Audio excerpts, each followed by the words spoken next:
Hello, folks. Welcome to Kudlow. I'm Larry Kudlow. Save America, cut spending, curb inflation, slow the debt, open the fossil fuel spigots, restore work requirements, and grow the economy. Like I say, save America. That was the gist of House Speaker Kevin McCarthy's dynamic speech today at the New York Stock Exchange. He blasted President Biden for no second date. Take a listen. Unfortunately, I have not heard from the White House since our very first meeting. President Biden has been missing in action and misleading the public. Mr. President, with all due respect, enough is enough. This is not how the leader of the free world should act. Your partisan political games are provoking the very crisis you claim to avoid. Greater dependency on China, increasing inflation, and threatening Medicare and Social Security.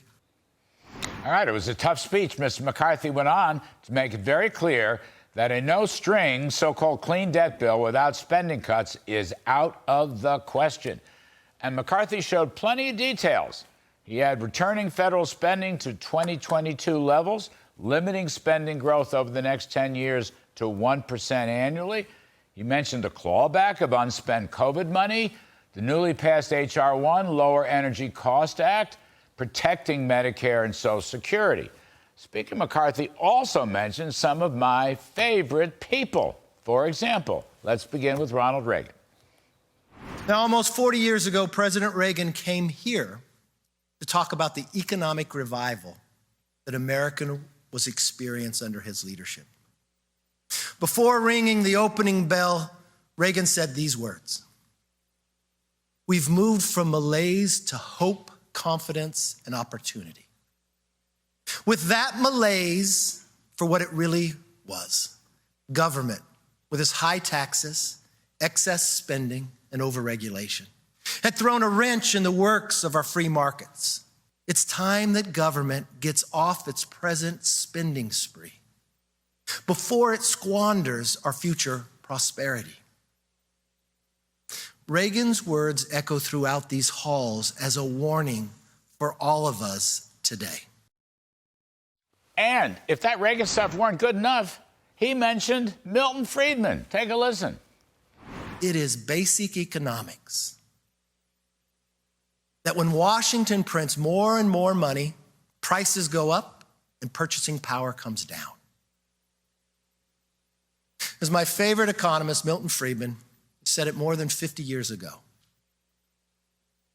inflation is made in Washington. Yet rather than working with Republicans to find a reasonable agreement to tame inflation, provide certainty to the economy, President Biden is demanding that Congress make room for new debt without a single sensible change to how government spends your hard-earned money. And besides mentioning Reagan, besides mentioning Milton Friedman, he nailed Joe Biden again. Nailed him to the wall. Take a listen to this. Now, in the past 35 years, there has been 8 major deficit reduction laws enacted by Congress.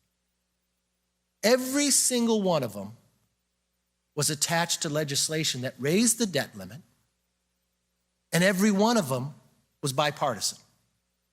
Why? Anyway, a number of times McCarthy emphasized restoring work requirements to ensure that able-bodied adults without dependents earn a paycheck. I felt this is so important. Take a listen to this. Our proposal will also restore work requirements that ensure able-bodied adults without dependents earn a paycheck and learn new skills. Incentives matter. And the incentives today are out of whack. It's time to get Americans back to work. Don't believe anyone who says our plans hurt Americans' social safety net. We're a very generous nation. And when people fall on tough times, we'll help them. That will not change.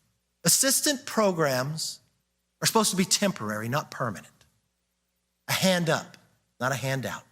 A bridge to independence, not a barrier. All right, to me, Kevin McCarthy is leading the House Republicans toward a strong growth and prosperity agenda. Limited government, restrained spending, workfare, fossil fuels, low taxes, deregulation, king dollar. This is a free market populist agenda that can unify the country. It is the exact opposite of Joe Biden's command and control, central planning, big government socialism, which has led us into a stagflationary quagmire. So I'll just say it again. Save America, limit government. And that is my riff tonight.